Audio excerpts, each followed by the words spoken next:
Uno de los mayores problemas para contactar es que tenemos que soltar nuestras ilusiones acerca del control. Se nos pide soltar la ilusión de pensar que lo entendemos todo, que la realidad puede ser metida en alguna caja de entendimiento.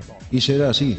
Y tenemos que soltar la idea de que somos los maestros del universo conocido y aceptar el que estamos operando dentro de un universo más grande con el que estamos conectados. De hecho, somos seres multidimensionales, viviendo dentro de una realidad ordinaria, una existencia tridimensional. El soñar nos lleva al corazón y el epicentro de nuestra identidad multidimensional. Esto es terrorífico para aquellos de nosotros que viven primordialmente en el nivel del ego, en el nivel de la personalidad de todos los días, o lo peor de todo, en el nivel de lo que otra gente nos dicen que somos o podemos ser. Es terrorífico para el ser ordinario del estado cotidiano mental estar en la presencia de una realidad más grande que puede parecer que está arrollando la expectación y posibilidades de controlar las cosas. Así que para entrar en los sueños necesitamos encontrar una manera natural y sencilla de reabrirnos al hecho que hay mucho más acerca de nosotros de lo que entendemos con nuestra mente cotidiana. Este es el principio. I say it is useless to waste your life on one path, especially if that path has no heart.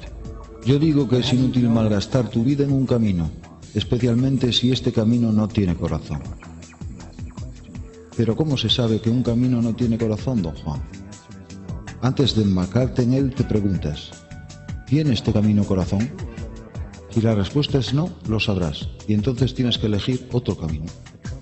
Pero ¿cómo puedo saber con seguridad de si un camino tiene corazón o no? Cualquiera puede saber de esto. El problema es que nadie hace la pregunta.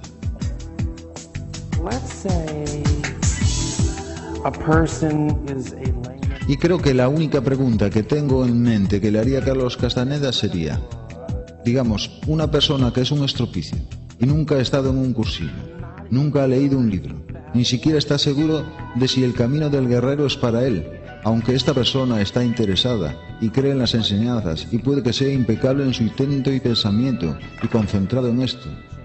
¿Puede una persona así quizás engancharse y hacer el viaje cuando llega el momento?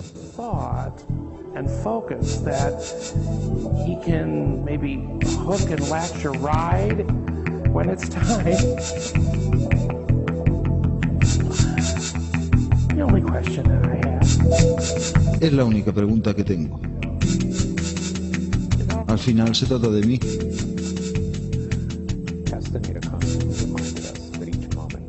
Castaneda continuamente nos repetía que cualquier momento podía ser el último, y las promesas de dejar este mundo con él continuamente se contradecían con afirmaciones de que este era un camino que cada uno andaba solo.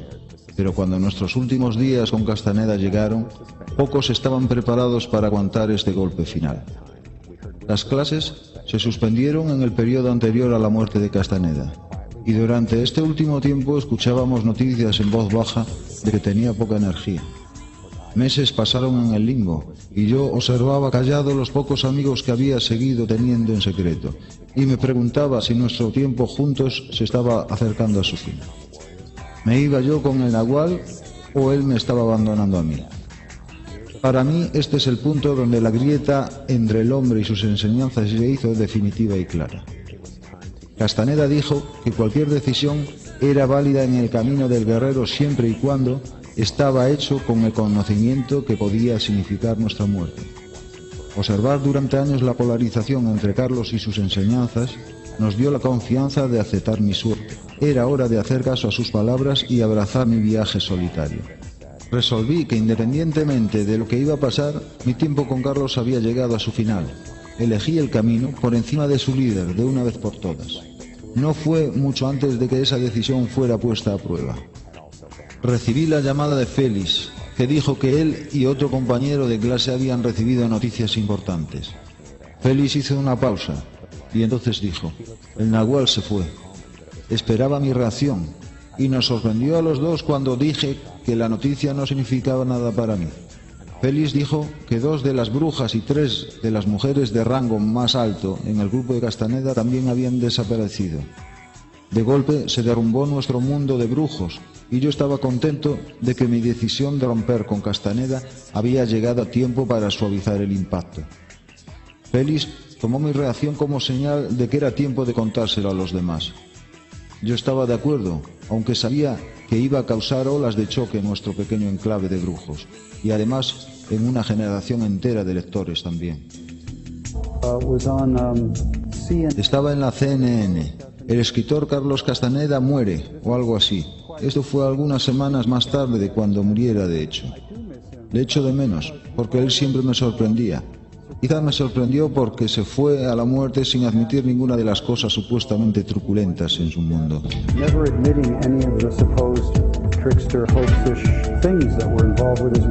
El entierro del guerrero era una técnica utilizada para equilibrar el poder personal, donde el abrazo de la tierra absorbía anomalías energéticas y luego recargaba el cuerpo con el poder de su esencia.